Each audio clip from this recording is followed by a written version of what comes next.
evening, everyone. We'll just wait for a few people to join us and I'll have a little awkward thumb twiddling preamble.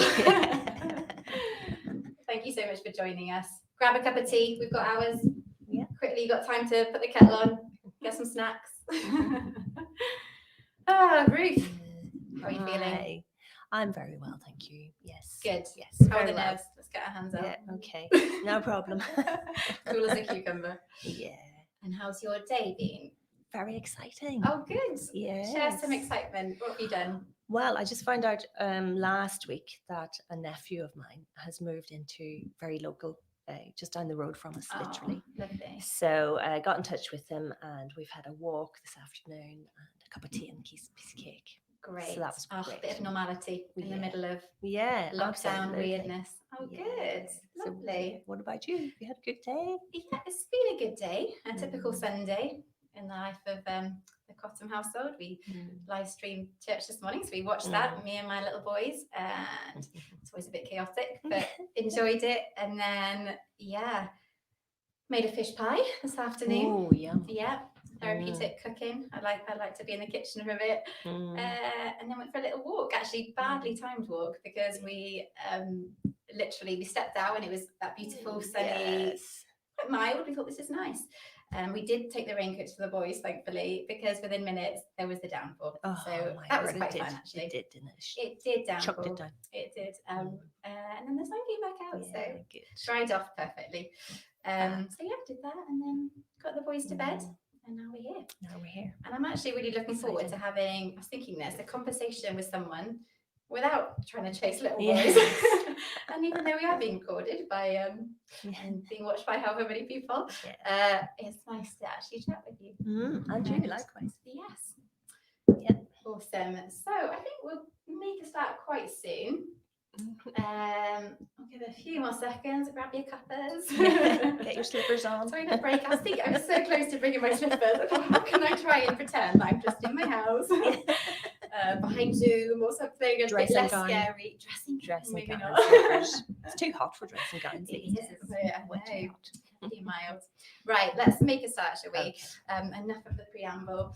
Good evening, everyone. Thank you so much for tuning in. It's always hard to know who's going to tune in, and it's great to see you all. My name is Charlotte. This is Ruth, and we are excited, a little bit nervous, but really thrilled to be able to chat about this huge topic, identity and purpose. It's been an amazing month, isn't it? We've had 3 other conversation sessions as part of Grace Church Cardiff, and this is the 4th and final one for now, but we'll chat more at the end. And basically, I think we are just chuffed to be able to chat with you, open the discussion and sort of start the conversation. So the fact it's called conversation is really great, because it's not just us having this on stage recorded conversation. It's actually us encouraging you to carry on this conversation with Christian friends and with maybe the person that invited you here this evening. So please relax and enjoy it. Put up your feet, but also I really ask that you'd engage with us and maybe use the comments on Facebook to chip in your thoughts. We always offer a chance to ask any questions, and we're more than happy to try and answer any questions you might have. But more than that, this evening, I think we wanted to say that we are a praying church, and we believe in the power of prayer. And we've discussed some really personal topics this last few weeks. And if any of you have got needs in your lives or lives of the people you love, please do send us a message, just a direct message, private. You don't have to tell us much, just to share that need, and we would love to pray for you. It'd be a real privilege. That's where we're going to start. And we also wanted to give the disclaimer that we are absolutely not experts. We are. My name's Charlotte. I'm a nurse, part-time nurse, full-time mum. Ruth is an OT by trade and does a lot more on the side.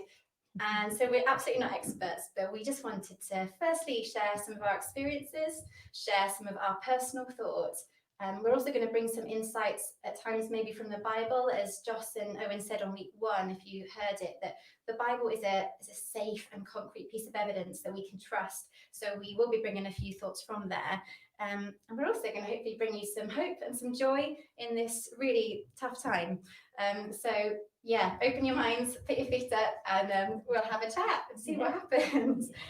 I think this topic is really exciting, isn't it, at the moment? Because the world is probably in a place it's never been in before. And I think I sense there's a real sort of global and personal uncertainty and that sort of sense of vulnerability, isn't there, with coronavirus, with lockdown, people's lives and futures and livelihoods and careers are very much uncertain in a lot of people's lives, and we understand that. And so perhaps this is a time where we can pause and think, what is it all about? Is there more to life? And where are we sort of building our identity and purpose? So let's start off, I guess, with that big question: where do we tend to search for identity? Identity. Where do we search for purpose? Where do we go? I'll start with the big question. Thank you. Over to you. Identity. Goodness me. Well, I can, like as Charlotte said, we're not experts, okay? So we'll probably speak from our personal experiences. And I think from my point of view, you can probably guess that my accent is a little bit different. I love it. So having come from Northern Ireland and growing up in the Troubles, basically, my whole identity was really formed by the way my family acted and behaved, and we went to church. I was a Protestant, so we would go to church every Sunday, and but that was because everybody did that. That was kind of the norm, and so as I was growing up, and I guess this is the way people form their identity, isn't it? It's kind of what your family are doing, especially in your early years of life. So it took me until my mid sort of teens to start really forming my own thoughts and opinions, and especially when you go to university, which I did to become an occupational therapist, that's when I started to think, oh, hang on a minute, I don't really agree necessarily with the fact that I can't go and mix with Catholic people. And it's a very divided society for anybody who knows anything about Northern Ireland in the Troubles. It was a very divided society. So, a lot of my identity early years were formed by all of that. But then I started to sort of think, no, I don't agree with this.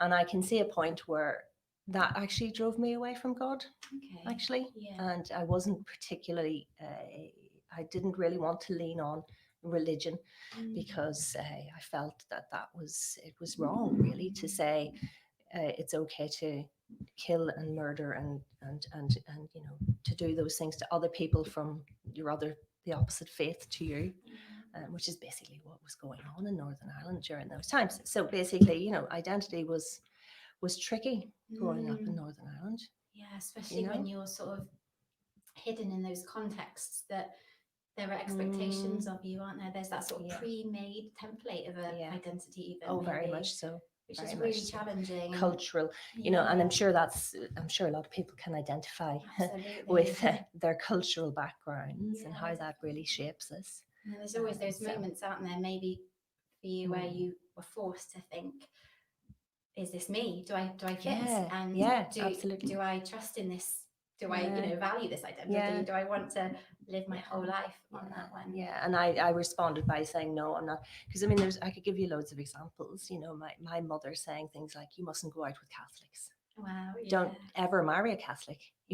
Oh, yeah, it was very, very, very divisive. And, of course, that's the opposite message to what I was hearing in church. Yeah. You were hearing about love and love your neighbour. And if I challenged my mum particularly about that, she would be, well, you can love them, but you don't trust them. So it was really, really, I was conflicted, I suppose, is the way I would put it now. Identity was tough, really. What about you? What do you think? I think for me, what's your experience? It's a big topic, isn't it? I think there have been so many times in my life where I think I've just been so aware of other people and always aware of other people's expectations, my own expectations of myself, this idea of comparison with other people. We're so yeah. we're always looking, aren't we, other people? I think maybe more so as women, but very much all of us, that we're seeing other lives and we're thinking, oh, are we doing that right? Are we doing this right? Especially with social media, I really believe these ideas of these virtual identities, really, that people can create and showcase their lives on social media. And yes, there's a lot of good stuff in that, but it's not real. It hasn't got that depth, is it? That strength of identity that I think we need as humans. And so for me, a really, I suppose, personal moment in my journey where I've had to think about the idea of purpose and identity was a few years ago. My husband and I have been married a few years, and we were thinking it's time for babies. And we had this plan to have a child in, I think, 2015. We soon realised, however, that things don't always go to plan, and we sadly had miscarriage after miscarriage after miscarriage. Oh, no. So we had a really, really tough year, 2015, where obviously we were suffering and grieving, as we talked about a couple of weeks ago, but also as the mum that was carrying these little babies. I think I had lots of questions about, my purpose. My plan was to be a mum. Why wasn't I able to physically achieve that?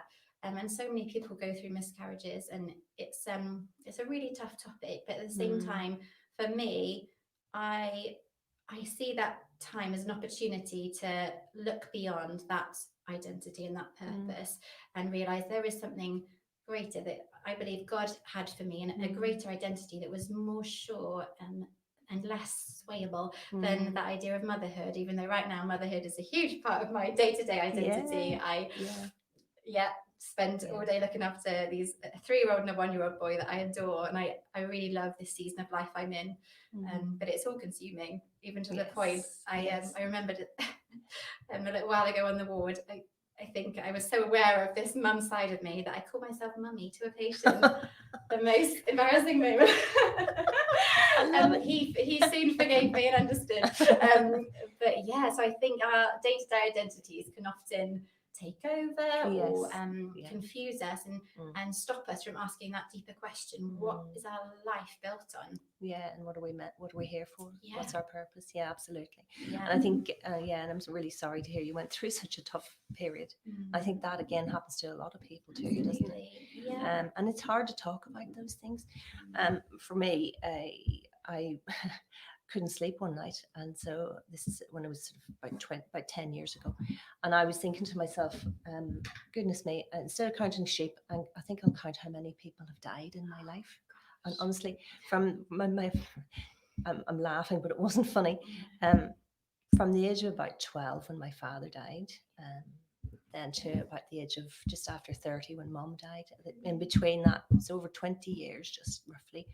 Over 30 people in our family had died and passed away. And I just thought, what is going on here, Lord? So I can remember the first time when dad died, that was my first experience of losing somebody. And it just breaks you to pieces, doesn't it? It really does, absolutely rip your heart out. And so for that to happen repeatedly, I'm thinking, what is going on, Lord? What on earth are you teaching me? What is going on here? So I think, and it also really made me value life, actually. And I think nowadays I sort of look at death very differently, and I feel that it's not the end, really. Wow. And I know that it's not the end, of course, from what's in the Bible about death. So I look at it very differently. But it's one of those moments where you've had to think, wow, what is going on? Yeah, exactly. And I think in a way, in a sort of widespread way, coronavirus is doing that, hasn't it? Like Absolutely. It's made us all stop and think, life is fragile, like you said, and all these things where I think career, family relationships, social media, appearance, and culture. I think all these things have a great place in our life. They do have a role in shaping our lives and who we are. And I don't think they are concrete. And I was reminded when I was thinking about what we were going to chat about, I was reminded of a story that Jesus talks about in the Bible about these two men, the wise man and the foolish man, who build their homes, their houses, their lives in different areas, don't they? the wise man builds his house on a rock, a firm place. And when those winds and rains and storms come, it is completely still. And then you've got this this other man that builds on the sand. And I think at the time, sand can be quite appealing because it's comfortable and it's malleable. It can be moved and adapted according to life. Yeah. But when the wind and the rain and the storms come, that house did not survive at all. And I just think it's similar, isn't it, about where we build our identities, where we choose to build our lives on. And yeah, again, like these moments in life where we pause, I think we have to ask ourselves, are we building on the right things? They're things that are going to keep us and hold us and keep us secure. Yeah, because all that stuff is crumbling at the minute. And so many people are losing jobs and not sure whether they're going to be getting back to work. And I mean, you can build your whole identity on your work, can't you? And your role and the people that you mix with and all. I mean, if suddenly that's not happening, people struggle then, don't they? Absolutely. And I think, sadly, a lot of disappointment does come. Life isn't easy at all for anyone.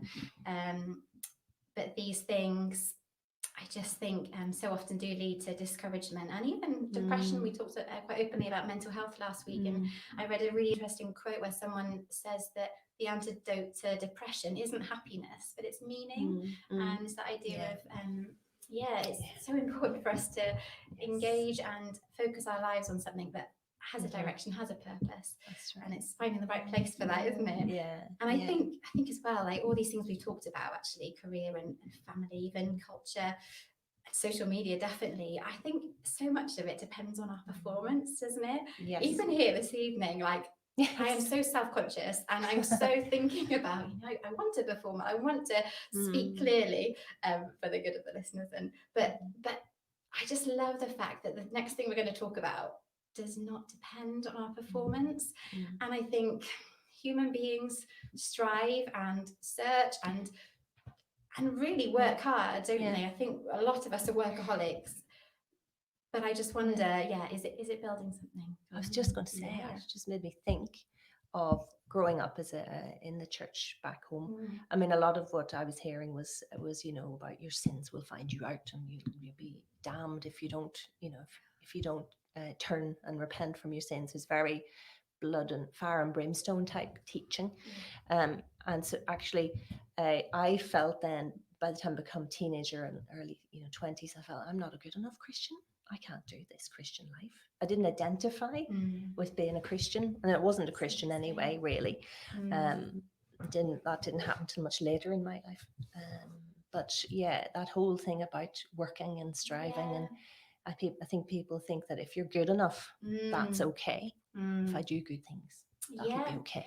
Definitely. Being a good person. I have so many friends that, are wonderful people, are great people. But I just love the fact that we're going to move on now to where we can find that sense of secure identity and purpose. And firstly, I think for me, I have found such a comfort in looking beyond myself.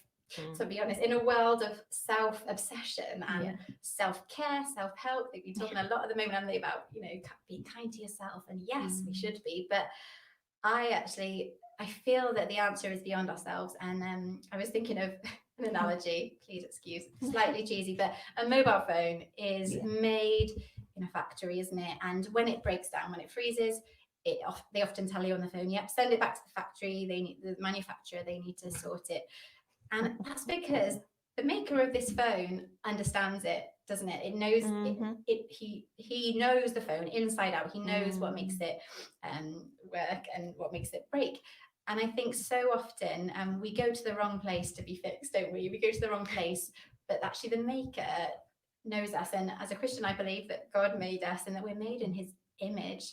And that does bring me so much hope that there is a design for my life, a purpose for my life, lovingly and intricately designed and created by something bigger than myself, something outside of myself and my world that I live in day to day. And I so often forget to look out there still now. But that just brings me so much hope that there is someone out there that not only knows me that well, but also that loves me. Yeah, I agree. Absolutely. We're fearfully and wonderfully made, aren't Yeah. we? And that's just incredible. And I think for me, it was about how I suddenly realized how God loved me. He loved me so much that actually Jesus was prepared to come down to earth and grab me by the scruff of the neck in my mid-40s and say, look, I love you, Ruth, and I didn't have that experience when growing up in church, so that was just incredible for me. And and how do I know that God is a loving God? It's because of Jesus, isn't it? Yeah. And Jesus. And then I sort of had this kind of, like you said, something outside of you. It's like an outer body experience, isn't it? And I think it's like a spark that you have in you all the way through life, and it's whether that just gets ignited in you, this and that's when your identity and God's identity sort of match up, and you suddenly, and I know Jesus is the one who saves us. Yeah. He already has. He saved everybody regardless of what we're like, hasn't he? Definitely. But it's when our identities kind of match up, you see things so differently, don't you? It's amazing. Yeah, absolutely. It really is amazing. And the fact, like you said, he came to us, didn't he? As we said, we work so hard. We strive, don't we? We try to perform. We try to be interesting. Innovative is another word I've been thinking of. We're really trying hard. And actually, God came to all of us, didn't he? Through Jesus, he made a way for anyone to have this gift of a new identity, a new purpose, a concrete place to plant our lives. And that is available to anyone. And that really excites me, because I think this is big news, isn't it? This is good news. And I think just the contrast and the beauty of this story, compared to the idea of performance, just the fact that no matter what we do or however we perform daily, even if we're not good people, Jesus still came, and the verdict is in, the vote is counted, it is done. Jesus has come, and he has paid the price for us, and he has taken our old identities and said they weren't sufficient. And I think I suppose we do need to come to that place, don't we, where we say this isn't enough. It's not enough for me to be really high flying in my career. It's not enough for me to be loved by everyone. And I was thinking, read a really interesting quote by Madonna. Weirdly, I'm not a huge fan at all, but I just thought it blew my mind, because she is a successful, and she is, I don't know how many records she sold. She's huge, but she wrote in this interview that she was talking about her drive in life comes from a fear of being mediocre, and how that is always pushing her to sort of the next level. And the fact that even though she knows she has become somebody, she always has to prove that. And then she says, my struggle has never ended, and I guess it never will. And that just broke my heart. And I think that is resounding in all of our ears, isn't it? That we need to keep going. We need to keep performing. We need to create this beautiful identity of ourselves. We need to showcase it on social media. But it's already been made for us, and it's already been created for us through Jesus. And all we need to do is sort of accept that. Yes. Just have to believe, don't you? Believe. And then God does the rest. Yeah, absolutely. And he the fact does that the rest. Yeah. And the fact that we're valued so much, I think, for him to do that. It's not just that we're a load of sort of robots on the floor and it's sort of a widespread gift, but it's actually he knows us. And like I said, he was our creator. He knows us like the maker of a really complex object. He knows us well, and he cares for us, and he loves us. That's absolutely true. And I think, just sorry to cut in on you, no. but I was thinking it's a good time to say that I think one of my favorite verses in the Bible is the shortest one. Always and good. I didn't know this until I became a Christian, and I hadn't even really come across the verse, but it just made me absolutely weep myself, and it is Jesus wept. I'm sure a lot of people know that one. And that really broke my heart, because I just thought, oh wow, you've seen every single tear I've cried, Absolutely. And so that was just wonderful. Yeah. Because I suppose we need to trust, don't we? We need to have that trust, and we need to know that God is a loving, trusting. We can trust God. Absolutely. Because not everybody has that experience of their earthly fathers Mm. being loving, or they may get the wrong interpretation of what love actually means. But we know that God really does. He is love, and He loves us beyond all of our imaginations, and we can't really put it into words. Actually, it has to be an experience, I think. Absolutely. And it's wonderful when you get it. And the Isn't it? Bible is You know, just packed full of His Yeah. love for us, isn't it? it Like, certainly is. I think so many people sadly have the preconception that God is aloof and distant. I know, or Actually- angry and vengeful. That's the other thing I've heard people Yeah, say. absolutely. But You know. actually, He adores us and He Yeah. cherishes us and He values us, like I said. And there's and then our purpose comes from that. yes, Once you have that identity secure, that you don't have to strive, you don't have to worry about your sin. It's all been done and dealt with, like you said earlier. Then your purpose starts to you start to see that, and it's revealed to you more and more, isn't it? The more you lean into God. Yes. And suddenly that sort of outshines then all those other things that we've been worrying so much about and striving for. And we talked before, didn't we, about Matthew 6 and how it says Jesus is saying there is far more to your life than food you put in your stomach. There's more to your outer appearance than the clothes you hang on your body. Look at the birds, he says, free and unfettered, not tied down to a job description. They are careless in the care of God. And you count far more to him than birds. Yes. I love that. He delights in us, doesn't he? He cherishes us, and He has got a beautiful plan for us, for each one of us. And it's just that decision to receive it, isn't it? Yeah. You don't have to be a boring Christian. No. Quite the opposite, I find, actually. Absolutely. It's an interesting and non-stop life. Shall we see if there are any questions? I've been resisting this, but it's probably time. This is exciting. But yeah, let's have a look.